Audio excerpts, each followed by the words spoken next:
Indian പ്രധാനമന്ത്രി നരേന്ദ്രമോദിയും അമിത്ഷായും കഴിഞ്ഞാൽ കേന്ദ്രത്തിൽ വളരെ ശക്തമായ വാക്കുകൾ കൊണ്ട് പ്രതികരണങ്ങൾ നടത്തി പലപ്പോഴും ഞെട്ടിക്കുന്നൊരു നേതാവാണ് നമ്മുടെ പ്രതിരോധ മന്ത്രി രാജ്നാഥ് സിംഗ്. അദ്ദേഹം വളരെ ശക്തമായി പ്രതികരിക്കുന്ന ഒരു പ്രതിരോധ മന്ത്രിയാണ്. മുൻകാലങ്ങളിൽ പല പ്രതിരോധ മന്ത്രിമാരും വളരെയധികം ശോകമായിട്ടും നനഞ്ഞ പടക്കം പോലെയുമൊക്കെ പ്രവർത്തിച്ചിരുന്നത് സ്ഥാനത്താണ് ഇന്ത്യയുടെ ഇന്നത്തെ പ്രതിരോധ മന്ത്രി ശക്തമായ വാക്കുകൾ കൊണ്ട് ആളുകളിൽ രോമാഞ്ചം സൃഷ്ടിക്കുന്നത്. പഹൽഗാം ഭീകരാക്രമണത്തെ തുടർന്ന് പാകിസ്ഥാന് എതിരെ ആരംഭിച്ച ഓപ്പറേഷൻ സിന്ദൂർ താൽക്കാലികമായി ഇന്ത്യ നിർത്തിയത് സ്വമേധയാ ആണ് എന്നും ദീർഘകാല യുദ്ധത്തിന് ഇന്ത്യ പൂർണ്ണ സജ്ജമായിരുന്നുവെന്നും പ്രതിരോധ മന്ത്രി രാജ്നാഥ് സിംഗ് പറയുമ്പോൾ ശരിക്കും പറഞ്ഞാൽ ഇന്ത്യയുടെ ഇന്നത്തെ കരുത്ത് കൂടിയാണ് പ്രകടമാക്കുന്നത്. ANI സംഘടിപ്പിച്ച ദേശീയ സുരക്ഷാ ഉച്ചകോടിയിൽ സംസാരിക്കവെയാണ് പാകിസ്ഥാനെ അന്താരാഷ്ട്ര ഭീകരവാദത്തിന്റെ കേന്ദ്രമായിട്ട് രാജ്നാഥ് സിംഗ് വിശേഷിപ്പിച്ചത്. ഭീകരവാദത്തിന്റെ പ്രത്യയശാസ്ത്രപരവും രാഷ്ട്രീയപരവുമായ വേരുകൾ പിഴുതെറിയണമെന്ന് അദ്ദേഹം ആവശ്യപ്പെടുകയും ചെയ്യുന്നു. അതായത് ശരിക്കും പറഞ്ഞാൽ മുൻകാലങ്ങളിൽ നിന്ന് ഇന്ന് ഇന്ത്യക്കുണ്ടായ ഒരു മാറ്റം എന്താണെന്ന് വെച്ച് കഴിഞ്ഞാൽ ഇന്ത്യ ശക്തമായ പ്രതികരണങ്ങൾ നടത്തുന്നു എന്നുള്ളതാണ്. എന്ന് പറഞ്ഞ് ഇന്ത്യ ആരെയും ബുള്ളി ചെയ്യാനും പോകുന്നില്ല. നമ്മളൊരു പവർഫുൾ രാജ്യമായതുകൊണ്ട് നമ്മളെക്കാൾ ചെറിയ രാജ്യങ്ങളെ ബുള്ളി ചെയ്യുന്ന ഒരു സമീപനത്തിലേക്ക് നമ്മൾ പോയിട്ടില്ല. അതിപ്പോ പാകിസ്ഥാനെ ആയാലും നേപ്പാളിനെ ആയാലും ബംഗ്ലാദേശിനെ ആയാലും ഇന്ത്യ അത് ചെയ്യില്ല. പ്രതികരണങ്ങൾ ആവശ്യമുള്ള സമയത്ത് മാത്രം. ഇപ്പോൾ രാജ്നാഥ് സിംഗ് ഇങ്ങനെ ഒരു പ്രതികരണം നടത്തുന്നത് പാകിസ്ഥാന്റെ ഭാഗത്ത് നിന്ന് അപക്വമായ സ്റ്റേറ്റ്മെന്റുകൾ വന്ന പശ്ചാത്തലത്തിലാണ്.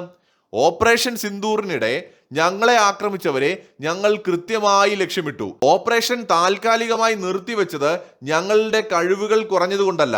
ഞാനിവിടെ വീണ്ടും വ്യക്തമാക്കാൻ ആഗ്രഹിക്കുകയാണ്, ഞങ്ങൾ നിർത്തിയത് സ്വമേധയാണ്, ഞങ്ങളുടെ സ്വന്തം നിബന്ധനകളിലാണ്. ആവശ്യമെങ്കിൽ ദീർഘകാല യുദ്ധത്തിന് ഞങ്ങൾ പൂർണ്ണമായി തയ്യാറെടുത്തിരുന്നുവെന്നാണ് രാജ്നാഥ് സിംഗ് വ്യക്തമായും പറഞ്ഞത്.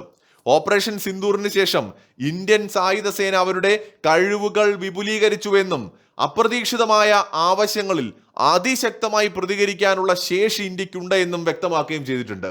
പണ്ടും ഇന്ത്യ വളരെ ശക്തമായിരുന്നു, ഇപ്പോൾ അതിനേക്കാളേറെ മുൻപത്തേക്കാളേറെ ശക്തമാണ്. അതുകൊണ്ട് ഞാൻ കൂടുതലൊന്നും പറയേണ്ടതില്ല എന്ന് കരുതുന്നു എന്നുകൂടിയാണ് അദ്ദേഹം പറഞ്ഞത്. ഇത്ര കരുത്തുറ്റ വാക്കുകളാണ്. കഴിഞ്ഞ ദിവസം ഞാനൊരു അഭിമുഖം കാണാനിടയായി. റിപ്പബ്ലിക് TVയിലാണ് കണ്ടത്. അർണബ് ഗോസ്വാമിയാണ് അഭിമുഖം നടത്തിയത്. ഒരു സൈനിക ഉദ്യോഗസ്ഥനായിരുന്നു ഇരുന്നത്. ഈ ഓപ്പറേഷൻ സിന്ദൂറിന്റെ സമയത്ത് അദ്ദേഹം പറയുന്ന ആ ഒരു കാര്യങ്ങൾ കേട്ട് കഴിയുമ്പോൾ നമ്മുടെ രാജ്യത്ത് ഇപ്പോഴും ഈ വിഷയങ്ങളെക്കുറിച്ച് മനസ്സിലാക്കാൻ കഴിയാത്ത ആളുകൾക്ക് അത് ബോധ്യമാകും. എങ്ങനെയാണ് ഇന്ത്യ ഇതിനെയൊക്കെ കൈകാര്യം ചെയ്യുന്നത്. അദ്ദേഹം പറഞ്ഞത് ഞങ്ങൾ എത്ര കാലമായിട്ട് കാത്തിരുന്നു എന്നറിയോ, ഒരു അവസരം കിട്ടാൻ വേണ്ടി പാകിസ്ഥാനിട്ട് രണ്ട് പൊട്ടിക്കാൻ.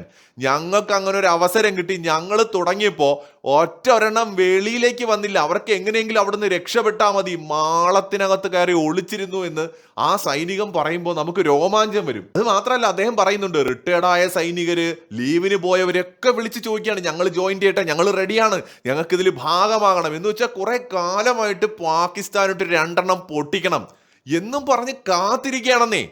ഇന്ത്യൻ സൈന്യത്തിനോട് നിങ്ങൾ തുടങ്ങിക്കോന്ന് പറഞ്ഞു കഴിഞ്ഞാൽ ആന കരിമ്പും കാട്ടി കയറുന്ന പോലത്തെ ഒരു അവസ്ഥയായി പോകും. സത്യം പറഞ്ഞാൽ എനിക്കിപ്പോഴും ഓർമ്മയുണ്ട്, നമ്മൾ ഈ ഓപ്പറേഷൻ സിന്ദൂറിന് ശേഷം നമ്മുടെ നേവിയുടെ പ്രതികരണം എത്ര നിരാശയോടെയാണ് നമ്മുടെ നേവി പ്രതികരിച്ചതെന്ന് അറിയാമോ. ശരിക്കും നമ്മുടെ വ്യോമസേനയ്ക്കും അതുപോലെ കരസേനയ്ക്കും പറയാൻ കുറച്ച് കാര്യങ്ങളുണ്ട്. ഞങ്ങളിതാ അങ്ങനെയൊക്കെ ചെയ്തു, നമുക്ക് അതിനുള്ള ഒരു ഓപ്പർച്യൂണിറ്റി കിട്ടി. നാവികസേനയുടെ കാര്യം അങ്ങനെ അല്ല. ഇവരോട് റെഡി ആയിട്ട് നിൽക്കാൻ പറഞ്ഞു. ഇവരിപ്പൊ അടിക്കാന്നും പറഞ്ഞ് റെഡി ആയിട്ട് നിൽക്കുകയാണ്. സംഗതി അത് വേണ്ടി വന്നില്ല. നാവികസേന എന്തെങ്കിലും ചെയ്യാൻ തയ്യാറായിട്ട് നിൽക്കുകയാണ്. അവർക്ക് എന്തെങ്കിലും ചെയ്യാൻ ഒരു അവസരം കിട്ടുന്നതിന് മുന്നേ തന്നെ വ്യോമസേനയുടെയും കരസേനയുടെയും അടികൊണ്ട് തളർന്ന പാകിസ്ഥാൻ ലേലു അല്ലു എന്ന് പറഞ്ഞ് സാഷ്ടാംഗം വീണ് കഴിഞ്ഞു, പ്രണമിച്ചു കഴിഞ്ഞു. പിന്നെ എന്ത് ചെയ്യാൻ പറ്റൂ? ഒന്നും ചെയ്യാനില്ല. അവരിങ്ങോട്ട് എന്തെങ്കിലും തയ്യാറായി വന്നാലല്ലേ നമുക്ക് എന്തെങ്കിലും ചെയ്യാൻ പറ്റൂ. വരണ്ടേ, മാളത്തിനകത്ത് കയറി ഇരിക്കല്ലേ, എന്നിട്ട് തള്ളിനൊരു കുറവുണ്ടായിരുന്നില്ല. ഇതാണെന്ന് നടന്നത്. അതിന്റെ നിരാശ നാവികസേനയ്ക്ക് ഉണ്ടായിരുന്നു. കാരണം അവർക്കൊന്നും ചെയ്യാൻ പറ്റിയില്ലെന്നേ.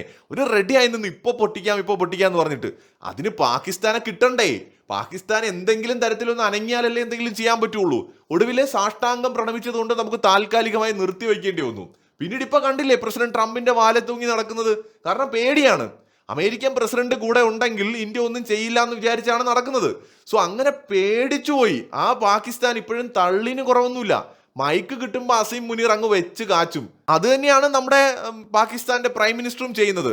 അങ്ങ് വെച്ച് കാച്ചും എന്നുള്ളതല്ലാതെ പിന്നാമ്പുറത്തുകൂടി കാലെ പിടിക്കുന്ന പരിപാടിയാണ്. അപ്പോ ഇന്ത്യയോട് നേരിട്ട് ഏറ്റുമുട്ടാനുള്ള ധൈര്യമൊന്നും ഇനി പാകിസ്ഥാൻ സമീപകാലത്ത് കാണിക്കില്ല. അങ്ങനെ വന്നാൽ ഇന്ത്യ എന്തിനും തയ്യാറാണെന്നുള്ള ശക്തമായ താക്കീതാണ് ഇന്ത്യയുടെ പ്രതിരോധ മന്ത്രി പാകിസ്ഥാന് കൊടുക്കുന്നത്. ചുരുക്കി പറഞ്ഞാൽ ഇന്ത്യ അങ്ങോട്ട് കയറി ഒരു രാജ്യത്തെയും ഉപദ്രവിക്കാൻ പോവില്ല. എത്ര ശക്തമായാലും നമ്മൾ നമ്മുടെ സൈനിക ശക്തി ആ വിധത്തിൽ ഉപയോഗിക്കില്ല. അതുകൊണ്ടാണ് ബംഗ്ലാദേശൊക്കെ എന്തെല്ലാം പ്രശ്നങ്ങൾ ഉണ്ടാക്കി, എന്തൊക്കെ സ്റ്റേറ്റ്മെന്റുകൾ പറഞ്ഞു. ഇന്ത്യ ക്ഷമയോടെ നിന്നു. കാരണം നമ്മൾ കൂടുതൽ കൂടുതൽ ശക്തമാകും തോറും നമ്മൾ കൂടുതൽ ക്ഷമ കാണിക്കേണ്ടതായിട്ട് വരും. അതോടൊപ്പം തന്നെ നമ്മൾ വളരെ പക്വതയോടെ പെരുമാറേണ്ടി വരും. ശക്തി കൊണ്ട് ഒരിക്കലും നമ്മൾ അന്ധരാകാനോ അഹങ്കരിക്കാനോ പാടില്ല. ട്രംപ് ചെയ്യുന്നത് പോലെ അവിടെ നമ്മൾ റെസ്പോൺസിബിലിറ്റി ഉള്ള ഒരു സ്റ്റേറ്റ് ആയിട്ട് പ്രവർത്തിക്കുകയാണ് വേണ്ടത്. ലോകം ഇന്ത്യയെ കണ്ടുകൊണ്ടിരിക്കുകയാണ്. നമുക്ക് നമ്മുടെ രാജ്യത്തെ തെരഞ്ഞെടുപ്പുകൾ, സ്റ്റേറ്റിൽ നടക്കുന്ന തെരഞ്ഞെടുപ്പുകൾ പോലും ഇന്റർനാഷണൽ മീഡിയാസ് കവർ ചെയ്യാണ്. സോ ലോകം ഇന്ത്യ ഉറ്റുനോക്കുകയാണ്. ഇന്ത്യ എങ്ങനെയാണ് റിയാക്ട് ചെയ്യുന്നത് ഓരോ വിഷയങ്ങളിൽ, ഇന്ത്യ എങ്ങനെയാണ് മറ്റ് രാജ്യങ്ങളോട് പെരുമാറുന്നത്. അപ്പൊ ഇന്ത്യ ബംഗ്ലാദേശ് പല പ്രശ്നങ്ങൾ ഉണ്ടാക്കി, നേപ്പാൾ ഉണ്ടാക്കി, മാലിദ്വീപ് ഉണ്ടാക്കി. അവരോടൊക്കെ വളരെ സൗമ്യമായിട്ടാണ് ഇന്ത്യ ഡീൽ ചെയ്തിട്ടുള്ളത്. ഇന്ത്യ അഗ്രസീവായിട്ട് എവിടെയും പെരുമാറിയിട്ടില്ല. പാകിസ്ഥാൻ ഇന്ത്യ എങ്ങനെയാണ് ഡീൽ ചെയ്യുന്നതെന്ന് വെച്ചാൽ പാകിസ്ഥാന് മനസ്സിലാകുന്ന ഭാഷയിലാണ്. അത് ഇന്ത്യ വ്യക്തമായും പറഞ്ഞിട്ടുണ്ട്. മറ്റുള്ള രാജ്യങ്ങൾക്ക് മനസ്സിലാവുന്ന ഭാഷയല്ല പാകിസ്ഥാന്റെ ഭാഷ. പാകിസ്ഥാന് തല്ല് കിട്ടിയാലേ പഠിക്കൂ എന്നുള്ളൊരു സ്വഭാവമാണ്. അപ്പൊ അതുകൊണ്ട് അവർക്ക് മനസ്സിലാവുന്ന ഭാഷ പറഞ്ഞു കൊടുത്തില്ല എങ്കിൽ അവരത് അവസാനിപ്പിക്കില്ല. അതുകൊണ്ടാണ് ഇന്ത്യൻ സൈന്യമാണെങ്കിലും പ്രതിരോധ മന്ത്രിയാണെങ്കിലും പാകിസ്ഥാന് മനസ്സിലാവുന്ന ഭാഷയിൽ തന്നെ പറയുന്നത്. ശരിക്കും ആ റിപ്പബ്ലിക് ടിവിയിലെ അഭിമുഖം ഒന്ന് കണ്ടിരിക്കേണ്ടതാണ് ആ സൈനികൻ്റെത്. ഇന്ത്യൻ സൈന്യത്തിന്റെ ഒക്കെ ധീരതയും അവരുടെയൊക്കെ ആവേശവും കാണുമ്പോഴേ നമുക്ക് മനസ്സിലാവുള്ളൂ പാകിസ്ഥാനൊക്കെ ചെന്ന് പെട്ട തീർന്ന്. മറ്റൊരു വീഡിയോയുമായി വീണ്ടും കാണാം.